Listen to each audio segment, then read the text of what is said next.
بسم اللہ الرحمن الرحیم۔ السلام علیکم۔ میں سید اعجاز حسین کاظمی آپ سے مخاطب ہوں۔ میں یہ ایک سلسلہ شروع کیا جس کے اندر قرآن شریف کی جو ترجمہ، تفسیر، تشریح اور اس کے فائدے، یہ ساری باتیں جو تو جناب ذیشان نظر جوادی صاحب کے انوار القرآن میں جو موجود ہے وہ سامعین کے لیے میں پیش کر رہا ہوں۔ اب تک میں نے جو تو 269 آیتوں کی تفسیر، ترجمہ، تفسیر اور سب تشریح وغیرہ پیش کر چکا ہوں۔ اب اس ایپیسوڈ میں 270 سے 274 ان آیتوں کا ترجمہ، تفسیر اور یہ تو تشریح پیش کی جائے گی۔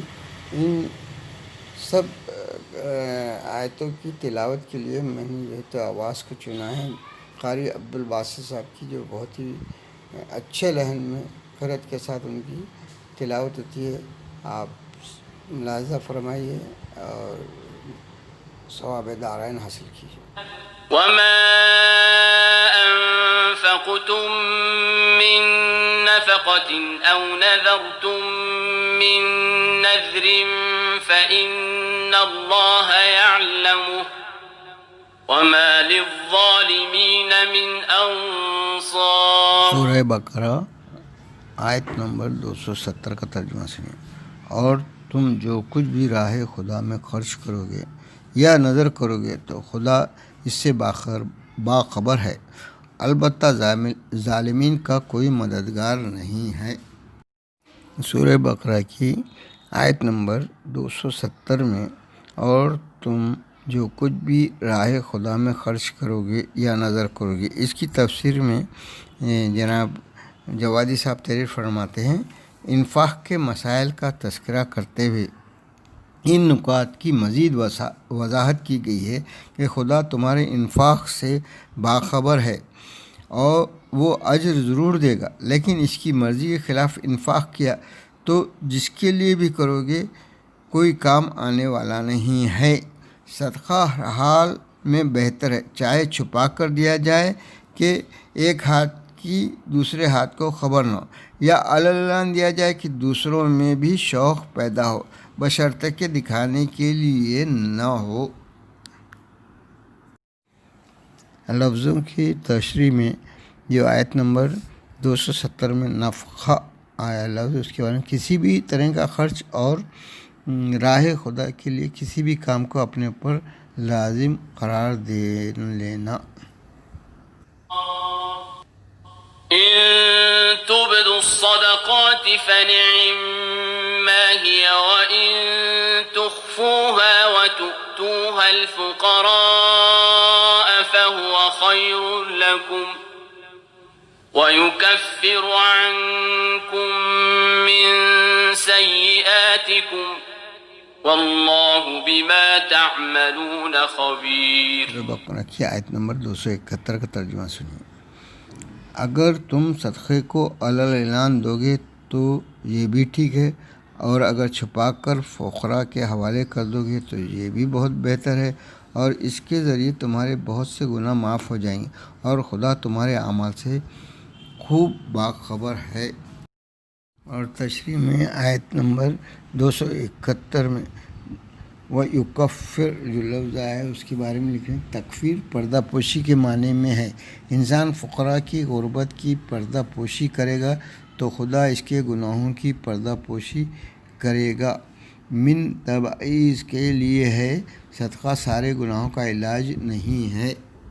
ليس عليك هداهم ولكن الله يهدي من يشاء وما تنفقوا من خير فلأنفسكم وما تنفقون إلا ابتغاء وجه الله وما تنفقوا من خير يوفى إليكم وأنتم لا تظلمون۔ سورہ بقرہ کی آیت نمبر 272 کا ترجمہ سنیے۔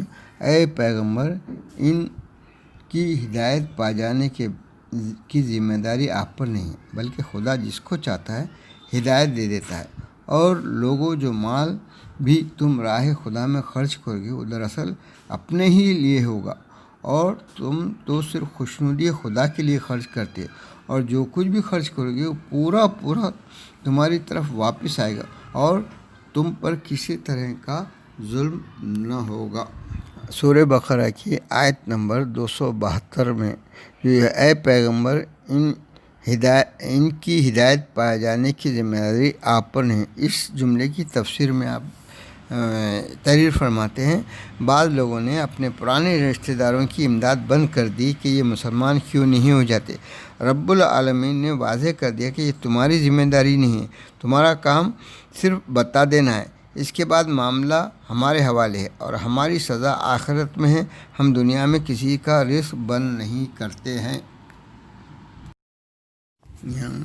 آپ جو آیت نمبر 272 میں جو لفظ ہے وَلَٰكِنَّ اللَّهَ يَهْدِي، اس میں لکھ رہے ہیں آپ، یہ ہدایت منزل مقصود تک پہنچا دینے کے معنی میں ہے۔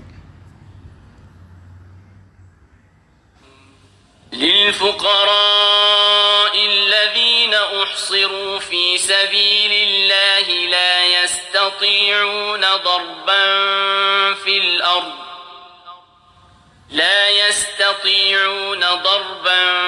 في الأرض يحسبهم الجاهل أغنياء من التعفف تعرفهم بسيماهم لا يسألون الناس إلحافا وما تنفقوا من خير فإن الله به عليم۔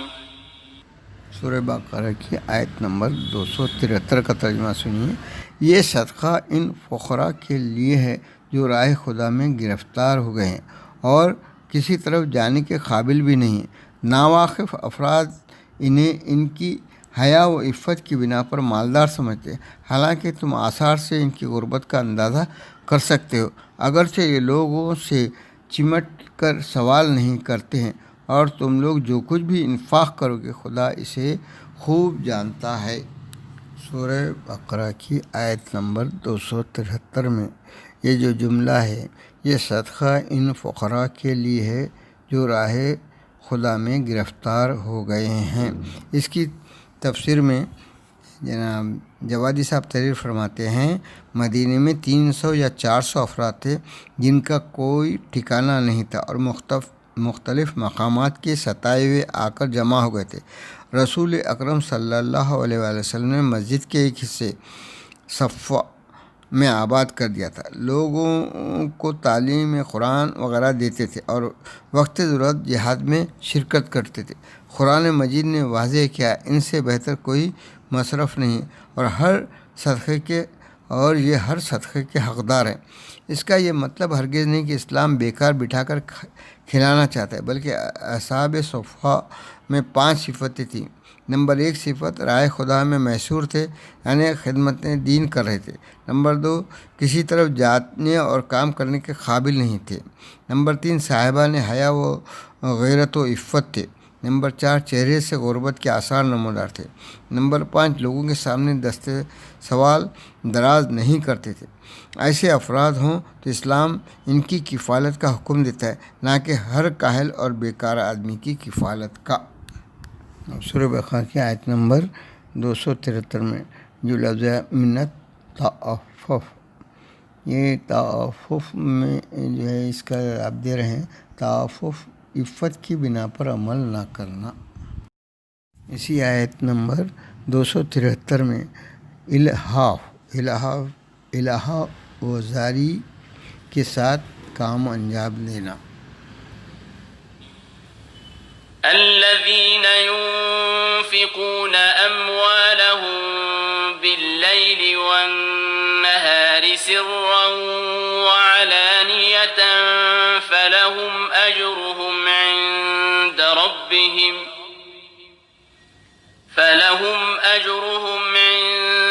ربهم ولا خوف عليهم ولا هم يحزنون۔ سورہ بقرہ کی آیت نمبر 274 کا ترجمہ سنیے۔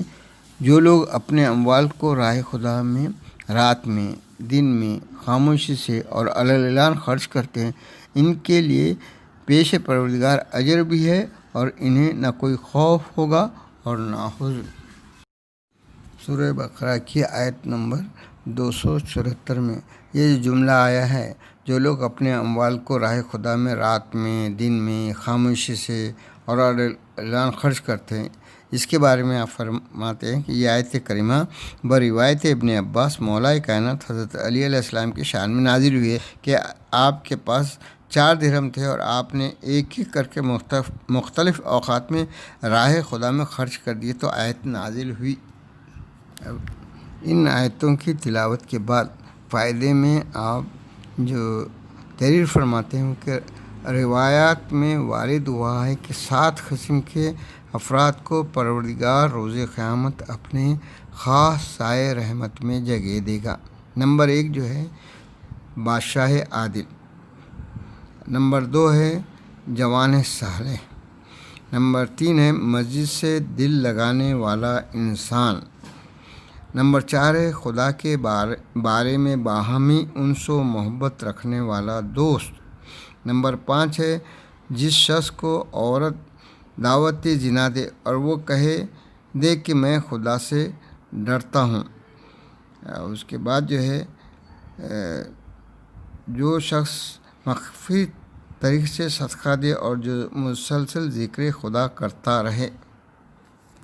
یہ فائدے میں آیت نمبر 273 علامت ہے کہ یہ پیشہ ور فقیر نہیں ہے بلکہ مجبوراً سوال بھی کرتے تھے، اصرار نہیں کرتے ہیں۔